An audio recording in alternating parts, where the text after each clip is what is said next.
కందుల దుర్గేష్ జనసేన నాయకుడు, మంత్రి, ప్రస్తుతం టూరిజం మంత్రిగా ఉన్నారు. ఇప్పుడు టూరిజం సమ్మిట్ సందర్భంగా అయ్యన్న పాత్రుడు స్పీకర్ సీరియస్ వ్యాఖ్యలు చేశారు. టూరిజం అనుకున్న స్థాయిలో డెవలప్ చేయకపోవడం విచారకరం. పర్యాటక అభివృద్ధికి కొన్ని సడలింపులు అవసరం.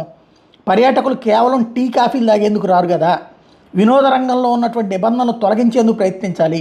వనరులు సరిగ్గా వాడుకుంటే పర్యాటకంగా ఏపీకి మంచి పేరు వస్తుంది. పర్యాటక శాఖలో పెట్టుబడులు పెట్టే వాళ్ళకి ఆటంకాలు లేకుండా చూడాలి. పర్యాటక అభివృద్ధికి ఉన్న వనరులన్నీ వాడుకునేలా చూడాలి అని చెప్పుకొచ్చారు.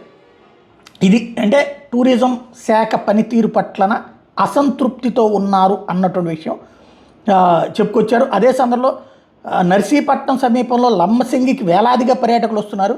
కనీస సౌకర్యాలు లేకపోవడం శోచనీయం అని చెప్పుకొచ్చారు. నేను మంత్రిగా ఉన్నప్పుడు ప్రారంభించిన గెస్ట్ హౌస్ 6 ఏళ్ళైనా పూర్తి చేయలేదు. బాత్రూమ్స్, టాయిలెట్స్, కనీసం వసతి సౌకర్యాలు, రెస్టారెంట్ కూడా లేవు. లంబసింగి లాంటి ప్రాంతాలు వసతి సౌకర్యం కల్పించాలంటూ దుర్గేష్ను కోరారు.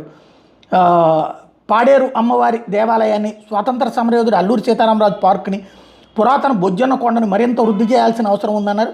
జర్మనీ మాదిరిగా విశాఖలోని ఆర్కే బీచ్ నుండి భీమిలి బీచ్ వరకు చిన్న చిన్న హట్స్ వేయాలని సూచించారు.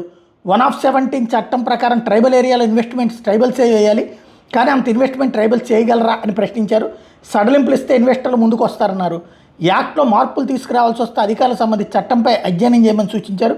యారాడ సమీపంలో ఉన్నటువంటి అద్భుతమైనటువంటి బీచ్కి సంబంధించి అభివృద్ధి చేయాల్సిన అవసరం ఉందన్నారు.